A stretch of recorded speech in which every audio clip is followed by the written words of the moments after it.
திருச்சிற்றம்பலம். மணிவாசகப் பெருமான் ஒளி செய்த திருவாசகம் திருப்பள்ளி எழுச்சி பாடல் 10 தலம் திருப்பெருந்துறை ஆவுடையார் கோவில். புவனியில் போய் பிற வாமையில் நாள் நாம் போக்குகின்றோம் அவமே இந்த பூமி.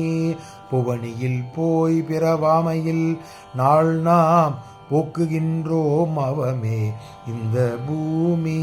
சிவன் உய்ய கொள்கின்ற வாதென்று நோக்கி, சிவன் உய்ய கொள்கின்ற வாதென்று நோக்கி, திருப்பெருந்துறை வாய் திருமாலாம். சிவன் உய்ய கொள்கின்ற வாதென்று நோக்கி, திருப்பெருந்துறை ஊரை திருமாலாம்.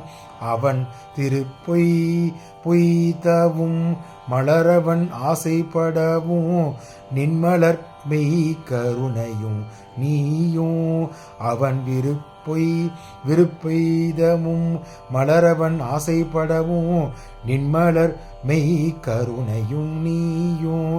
அவனியற் புகுந்தம்மை ஆட்கொண்டவல்லாய், அவனியற் புகுந்தம்மை ஆட்கொண்டவல்லாய், ஆரமுதே பள்ளி எழுந்தருளாயே. அவனியற் புகுந்தம்மை ஆட்கொள்ளவல்லாய், ஆரமுதே பள்ளி எழுந்தருளாயே. ஆரமுதே பள்ளி எழுந்தருளாயே. திருச்சிற்றம்பலம். இந்த 10ஆம் பாடலான கடைசி பாடல் விளக்கத்தை பார்த்து விடலாம். திருப்பெருந்துறைவிருக்கும் சிவனே, பூமியில் பிறந்த அடிவருக்கெல்லாம் சிவனால் ஆட்கொள்ளப்படுகின்றார்கள். ஆனால் நம் பூமியில் பிறக்காத காரணத்தால் வீணாக நாளை போக்குகின்றோம் என்று திருமாலும் அவனது உத்தாமரையில் பிறந்த மலரவனும் பிரம்மாவும் வருந்துகின்றனர்.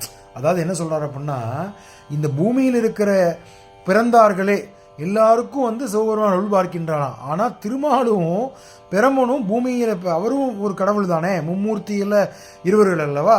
அவர்கள் பூமியில் பிறக்காது தப்பாக போய்விட்டதே, எம்பெருமானுடைய அருளை பெறவில்லையே என்று அவர்கள் வருந்துகின்றார்களாம். அதை இந்த பாடலில் மேற்கொள்கின்றாள். நீயே உண்மையான கருணை உடன் உலகிற்கு எங்களை ஆட்கொள்ள வல்லவனாயிருக்கின்றாய். எவருக்கும் கிடைக்காத அமுதனே பள்ளி எழுந்தருள்வாயே, நீ பள்ளி எழுந்துருவாயன்னு சொல்லி இந்த பாடலில் சொல்லி மேற்கோள் காட்டி முடிக்கின்றார் மணிவாசக பெருமான். திருச்சிற்றம்பலம்.